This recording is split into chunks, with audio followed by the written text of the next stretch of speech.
Good morning, guys. For today, I'm taking you fishing with me. We got a pretty tough day of fishing. It looks like high bluebird skies, really cold. The water temperature's dropped about 4 degrees in the last 3 days. So we're going to talk our way through this, see if we can't catch some fish. But as an added bonus for this video, you guys get to watch and see how I test out new soft plastic companies. You know, every once in a while I get a company that contacts me, like X Zone Lures, and says, hey, will you try out our stuff? And I tell them that they're pretty brave because I don't hold anything back. So basically, you guys are going to see while I'm fishing today, you're going to see how I test out soft plastics, the criteria that I go through. I'm not going to dive into super detail, but I am going to tell you kind of what I look at and what I look for in soft plastic companies and in baits in general, even when I'm shopping in the store, kind of the stuff that I look at. So hopefully you guys will learn a little bit about that. But stay tuned, let's have a little bit of fun.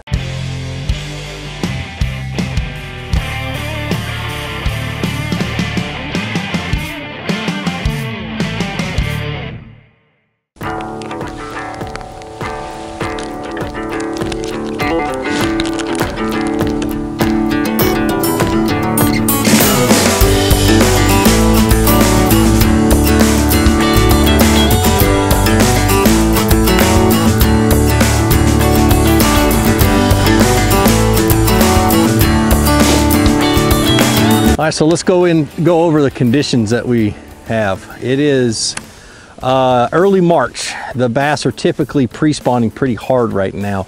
And pre-spawn is basically when your water temperature starts to warm up and it just stays, you know, on the uptrend. And once that water temperature starts to warm up in the spring, and the days get longer and everything else, bass will turn and start to pre-spawn. Well, what does that mean? It means that they are moving back towards the spawning flats, and at the same time, they're feeding up as they're moving back. So that's kind of the conditions, that's what they should be doing right now. Now, with the crazy weather that we've had here in the south, flooding conditions, this is the highest I've ever seen this lake, and they keep it pretty maintained, but it is very high. And we've had tons and tons of rain. The water is a little bit stained, a little dingy. This is fairly clear compared to some of the other lakes that I fished, but it's cold. Okay, the water temperature has dropped 4 degrees in the last few days. These bass had moved up, I'm guessing, on the points and into the entrances of these pockets, and maybe even all the way back here to the spawning flat. And they have probably backed out a little bit. So my job is to figure out where they have backed out to. So the first thing I do in any day during pre-spawn, if I don't know where the fish are already, is I come back here to a spawning flat. And as you can see, if you look at the bank around here, the bank is fairly flat all the way around. There's no steep banks, and there's no, you know, it's just all flat. And so you know, even without a fish finder, that this area is fairly shallow. This is a spawning flat. The water temperature is going to warm up faster here because it's facing the northwest, and you can notice right now it's not very windy, but if I get out on the main lake, it's very windy. These trees and everything are protecting this water, and this water is going to be the warmest water early in the spawn. And as the spawn progresses, it's going to, you know, spread throughout the whole entire lake. But this is the first place they're going to spawn. So I come back to here and I work my way out, fishing and graphing and so on and so forth, just to see what's going on. So that's where I'm sitting right now. All right, so I start back here on the spawning flat, you know, and I'm throwing to cover and I'm trying different things. I'm trying moving baits. I love chatter baits. I love lipless crankbaits and that kind of stuff. But with these high bluebird skies that we've had post-frontal conditions, I don't think that's going to work. I'm going to have to slow way down. And so that's basically what I'm doing. Is I've grabbed a Tokyo rig. I've put this, I don't even know what the name of this X Zone lure is. It's the Muscleback Craw. It's a large craw bait on a Tokyo rig. And you could throw it on a Texas rig or whatever. I just had a Tokyo rig tied on. But, you know, a natural color. I love green pumpkin with a little pearl on the bottom. That's actually the color that a crawfish will look right after it molts its skin, which is, you know, it's soft bodied, so it's a good meal for a bass. But I don't care about that right now. I just want to sit there. I want to see if I can get a bite somewhere. So I throw up next to logs and next to things that I can see. The water's a little muddy, so it pushes the bass shallow. All these things you have to think about while you're searching for fish.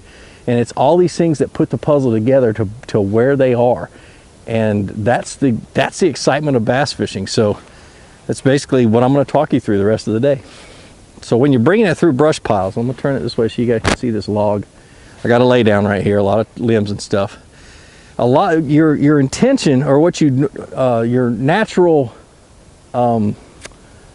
habit is when you get it hung in a tree or in a tree trunk or in a lay down or brush pile, you want to bring it out to keep it from getting snagged up. I do just the opposite. I want to try to get it up against a limb, and I want to shake it up against that limb instead of pulling it over top of the limb like you normally would want to do because you're afraid you're going to get hung up. Throw it in there. Let it sink to the bottom. Drag it on the bottom.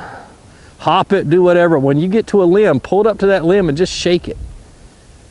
That way you can give it some action without moving it away from, if a fish is there, you don't want to move it away from that fish too fast. And after you've shaken it a few times, drag it over top of that limb, let it fall back down to the bottom. Just keep on dragging. Find another limb, shake it. Pop it over top of it, and let it fall back down to the bottom.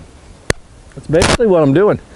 And I do that with every brush pile, and I haven't always done that. My natural instinct is to pull it out of the brush pile because I'm afraid it'll get stuck. And I've watched a couple of guys who are a lot better than me do a whole lot different, and that's what's changed my mind, and I've gotten a lot more bites because of that. Now, I honestly think the bass are a lot deeper than this right here. We're in about 3 feet of water, 4 feet of water. I honestly feel like they've dropped out to the creek channel or dropped out to the ditch that's out here, but I want to check and double check this area. And so I'm gonna just kind of cast around and, whoo, nice wind. But I'm gonna cast around and at least double check. I just want to get this out of my mind to start with. It lets me know that they are not up here. They're not serious about doing anything. I mean, even if they are up here, we'll see. If I get a bite up here, I'll be surprised. Looks like ooh, shaky. Looks like X-Zone sent me a little 4-inch, what they call a swammer, a swim bait. I put it on a 1/4 ounce head, and I'm just going to kind of swim it around a little bit. I really think this will work better when in the windier conditions back out on the main lake, but I at least want to have one tied on. And I put it on a 1/4 ounce, like I said, a 1/4 ounce jig head. This is a Buckeye. Oops. I put it on a 1/4 ounce jig head. It's on a greenfish tackle jig head. Just a simple little open end ball head jig and our open hook. And just gonna throw it around. I'm looking for followers, but I think as fast as I can, I'm gonna get out of this spawning flat, move out and gets a little bit deeper. I'm gonna fish a little bit deeper. There's one, down in the ditch that's right out here, and then the ditch drops into the creek channel. So I'll fish where that ditch drops into the creek channel, and I'll fish the creek channel on out and see if we can't catch anything in the process. I don't know. We'll see. Now, when I'm buying soft plastics, when I'm looking at soft plastics, when a soft plastics company like X-Zone contacts me and says, hey, will you try my stuff out? There's a few things I do first. The first thing is from a company standpoint, I look at what their selection is. Do they have a good selection? I'm not looking for like a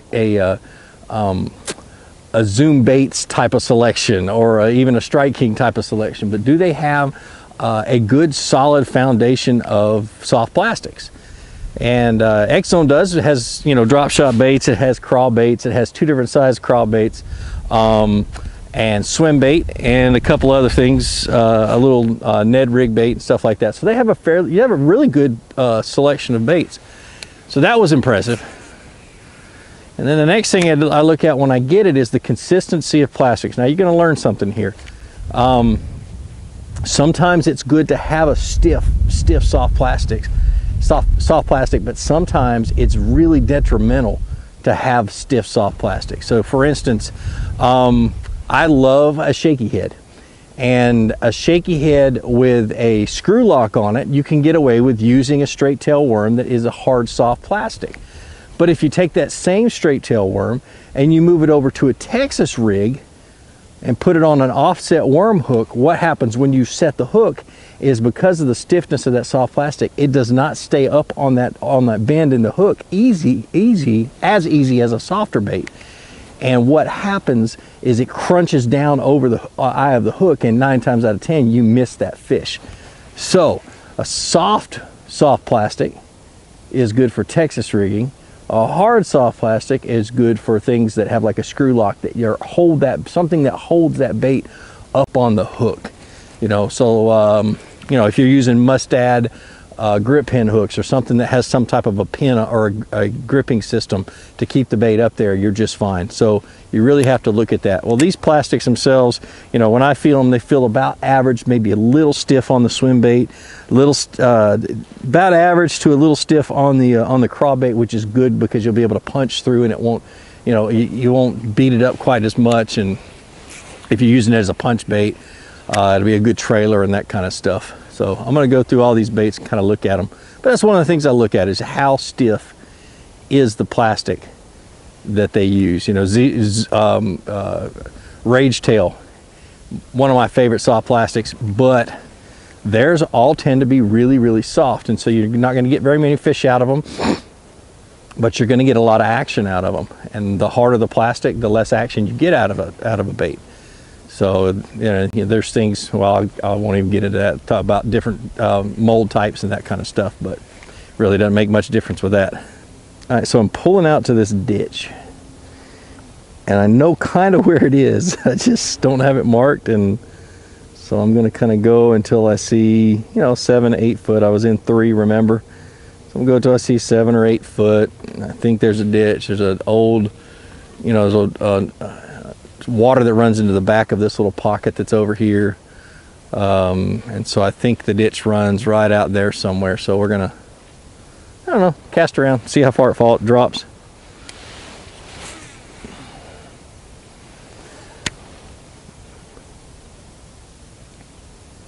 And see if these suckers are sitting on the bottom not wanting to do much. Let that bait sink all the way to the bottom. I'll drop my rod low and see how slow I'm reeling. For you guys to see this, see how slow I'm reeling. Let me get the slack back up. I just barely want it to be off the bottom. Ooh, that felt good. Was that a bite? Yeah, that was a bite. What? Are you kidding me? Little one. Huh, look at that. Little bitty one, but gosh almighty, you know, in these kind of conditions, be happy for every fish you catch. Ha! That's awesome. So I threw out, let it, you know, sink to the bottom. I was slowly reeling it in, and the thing is, you just got to think about what kind of a mood the fish are in order to get them, you know, get them to bite. So I'm gonna try out all kinds of different lures, but let's keep throwing this swim bait just a little bit.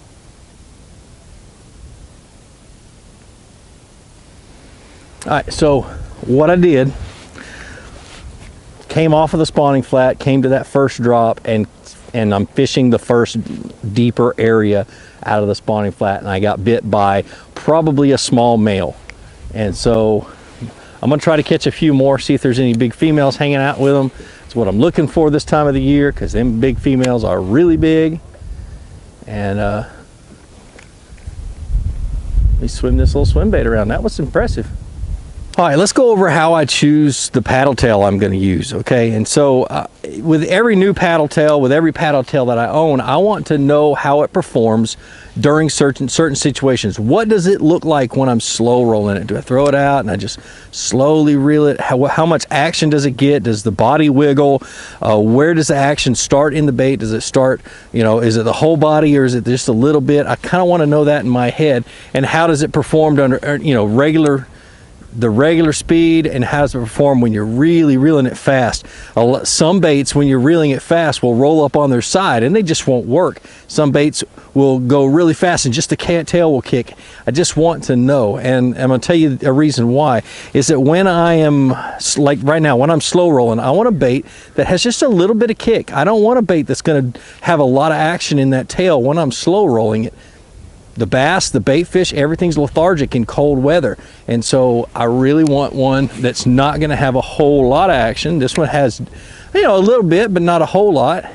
It doesn't kick a lot. It's a decent little swim bait. But the biggest thing is when I feel like I need that action, I want to know exactly what swim baits I have that do that, and the ones I have that don't do that. And those are the ones that work are the ones I'm going to put on my hook. And knowing your baits is really, really critical. And swim baits and crank baits and any kind of moving bait, it really is. It makes a difference with speeds and stuff like that as to what that bait's going to do. All right, so we caught that little fish one step out, or one step deeper in that ditch. I'm going to go to the other side of this ditch, and I'm going to sit in it. I'm going to cast a few times, and then I'm going to drop down into the creek channel, see if we can't find some big ones.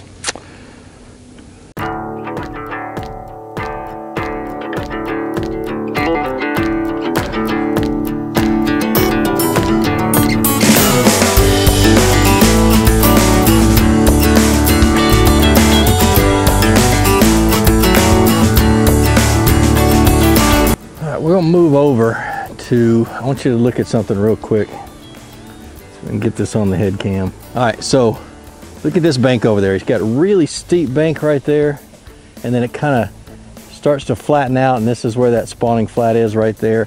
And so you go from steep to flat, and it's so steep right there, it tells me that's where the creek channel is. And you see where it starts to flatten out, that's where the creek channel is starting to move away from the bank and come up this way. So I'm gonna go fish that transition from where that creek channel, where it's really steep, to where it starts to flatten out. So I'm gonna fish from here to there and see if I can't get a bit. That's one of those places where those bass will stop as they're moving in and out of a creek. As they're moving up to spawn, they'll stop right here in this little area. So I'm gonna throw this swim bait and throw that Tokyo rig and a couple other things at the fish that are hopefully sitting right there.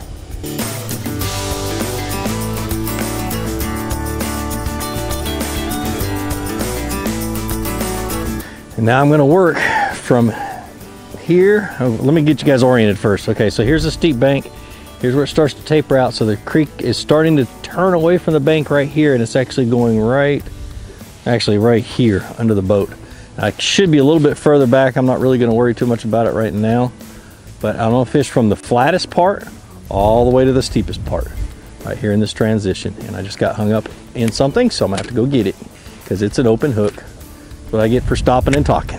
All right, I just lost confidence in this swim bait just in this spot. I just feel like these are the type of areas I like to throw a bottom bait. So let's break out that Tokyo rig. I just like to stay in contact with the bottom right here because there's a drop somewhere and I want to be on that drop. I don't want to swim over top of it. And so I tend to lose confidence in a moving bait when I'm doing that, unless it's a deep, a diving crankbait that'll get me down to that spot.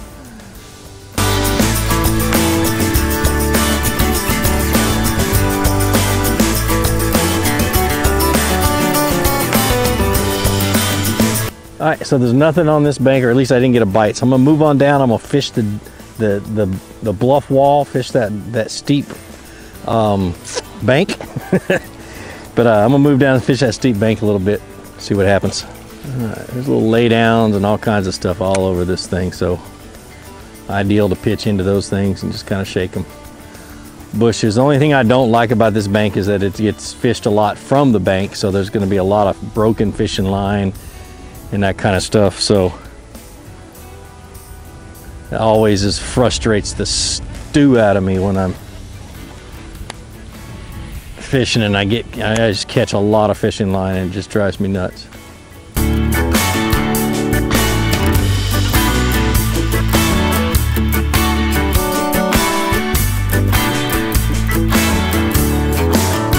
Now with craw baits, what I'm looking for is I want a lot of action in the claws, because a lot of craw baits, especially that look like this, that have a nice little round tail right here, and that's a punch bait to me. That's what I want to try to punch into heavy cover, into grass and stuff like that. I want all the appendages to collapse real easy and get through the grass a lot easier, but then once it gets through the grass, I want the claws to start to kick and flutter on their way down. And so that's kind of what I'm looking for. I want a semi-stiff plastic. Don't want it to be so hard that it's crazy, but I want it stiff enough to where it can take a lot of abuse and punching, you know, grass and punching heavy cover and stuff like that abuses the crap out of the soft plastics. So you may only get 1 or 2 fish out of them, but most of it has to do with what you're punching into. So it's exactly why I choose one that has that medium hard plastic. It also has, this one right here has plenty of, I don't know, plenty of mass to it right here, which is great. That means it'll last a long time. You notice the ones, and I love beaver style baits, but you get those beaver style baits, the rage bug and so on and so forth, and it has that split down the center that's really thin. Well, your hook will poke a hole and rip a hole through that a lot faster than you think it will, especially depending on the hook you use. And so I typically like the ones that have a meatier center if I'm going to do a lot of punching, just so the hook doesn't rip a hole in it as easy. So far this one's pretty good. This one's like, what's it called, the Muscle Craw from X Zone. It's a little windy. So this whole time I'm keeping in mind these fish are probably a little slow. They don't really want to bite much. They don't want to move much. I'm going to make multiple casts to the same area because their strike zone is going to get really small. It's just going to shrink way down. So you're going to have to get it way in front of their face. So right now I'm throwing it into a rock pile, but you can see how slow I'm working this into Tokyo rig. I really am just dragging it through those rocks and shaking it and trying to get it in front of a fish's face and just shake it to where they'll open their mouth and bite it. You know, it's not a guarantee on days like today. All right, let's zip across to that point. There's a point right over here, and then we're gonna fish that point right there. And then there's another point that sticks out right here. We'll fish it. And this point's real close. They're all really close to deeper water, so that's gonna kind of be my next trick. All right, there's a point right here, and in this public fishing area, they put some rock piles out off of this point. So I'm gonna kind of stop right here in 12 foot of water and drag through these rock piles and see what happens. They're shallow, but you never know.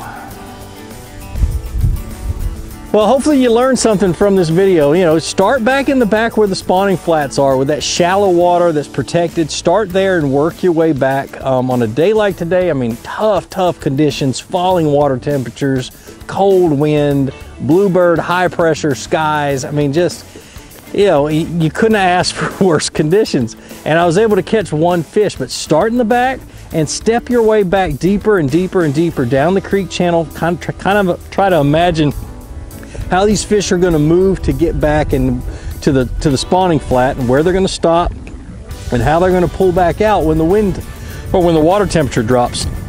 They don't like to go back out deep. They may under long-term cold conditions. Most of the times they just pull out to the next drop, and they just hang out there wherever the bait fish are, and they feed up until it's time to move up and to spawn, until those conditions get right again. So and that's what that male was doing. It was pretty cool. Well, I'd like to thank X Zone for sending me these baits to try out.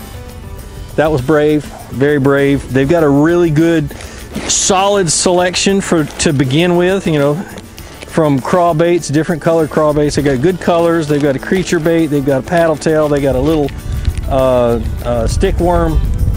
They've got, you know, just a bunch of things, a little Ned rig deal like I talked about in their drop shot. I can't wait to try that on Lake Erie in May.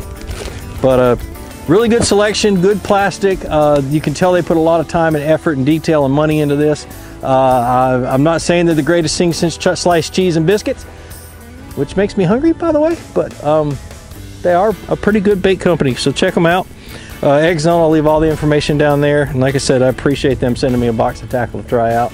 And I'll do a lot more of these, not really reviews, more or less, just kind of talking about new companies and new baits. And I got a lot of really good ideas I'm not going to share with you guys right now that are coming up. But like I always say, be sure to introduce somebody to fishing. Introduce them to my channel. Let me help you teach them how to fish. More importantly, get out on the water, go out and catch some fish, and have a great day. We'll see you.